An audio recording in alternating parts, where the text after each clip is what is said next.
Hello, bonjour, c'est encore le pasteur, bienvenue des Etournes, heureux de vous retrouver encore aujourd'hui très nombreux, parce que vous savez, l'objectif ici est de vous montrer que l'œuvre de Dieu n'est pas restée endormie dans les Etournes, elle est encore éveillée, parce que nous les chrétiens, nous qui avons les hommes forts de foi, nous avons décidé aussi de construire ici en Tunisie un temple pour adorer le Seigneur, pour le servir, ça s'appelle le temple de la persévérance. Très souvent le dimanche, on se regroupe des milliers de migrants pour prier, pour servir Dieu, juste parce que nous sommes fiers du Dieu que nous servons. Alors aujourd'hui, on veut aussi vous partager notre vécu, notre quotidien avec vous, pour que vous voyez comment l'œuvre de Dieu avance dans la communauté migratoire. Vous savez, ça fait plaisir de servir Dieu, même dans les moments difficiles, même lorsqu'on n'a plus espoir, même lorsqu'on a tout perdu, mais qu'on s'abandonne toujours à Dieu. Il y a des expériences, il y a des leçons à tirer à l'intérieur. Mais aujourd'hui, d'abord, nous allons être plus précis. On va essayer de répondre à l'une de vos questions.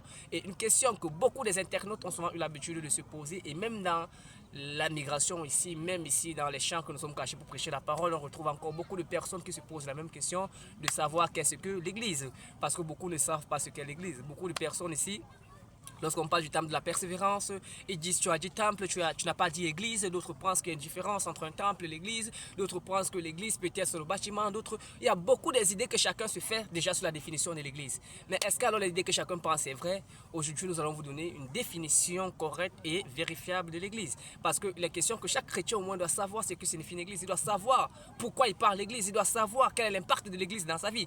Donc aujourd'hui, nous allons vous apporter quelques éclaircissements là-dessus. Comme nous étions en train de dire qu'est-ce que l'église. Est-ce que l'église c'est le bâtiment?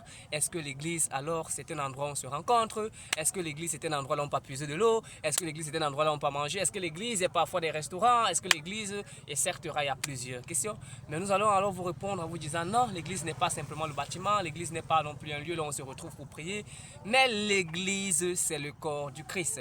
Pourquoi nous le disons? Parce que il l'a si bien dit, Paul l'a si bien dit dans le livre d'Éphésiens chapitre 1 au verset 22.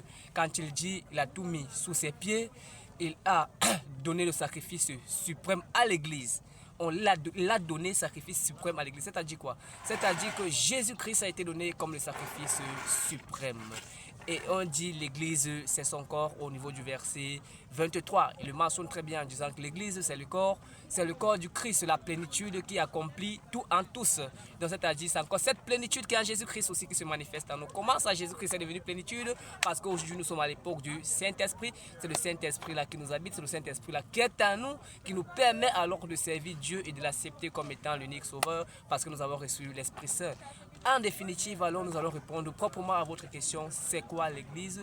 L'Église est une assemblée de personnes qui ont un objectif en commun, prier et servir Dieu. Cet objectif qui est commun s'accompagne par certains principes de l'amour, la foi, le partage et la détermination, le zèle pour Dieu. Parce que la Bible nous fait comprendre qu'on ne doit pas faire de l'œuvre de Dieu avec légèreté, on ne doit pas perdre le zèle, celui qui prêche doit le faire avec zèle. On doit avoir la foi, déjà la détermination, on doit être convaincu du Dieu que nous servons. Nous ici dans les Etournes, nous sommes convaincus, même si on part sur l'eau, ça ne donne pas, même si on essaie de traverser pour arriver en Europe, ça ne marche pas. Nous sommes toujours convaincus parce qu'on sait que c'est Dieu là que nous prions, c'est Dieu là que nous servons, ne va pas nous oublier. Il a fait des miracles dans la vie de Daniel, il l'a fait dans la vie de Joseph, il l'a fait dans la vie d'Abraham, il l'a fait aussi dans la vie je voulais dire la vie d'Isaac. Oui, il a aussi fait dans la vie d'Isaac lorsqu'il a mené Isaac auprès de Abimelech à Guéra.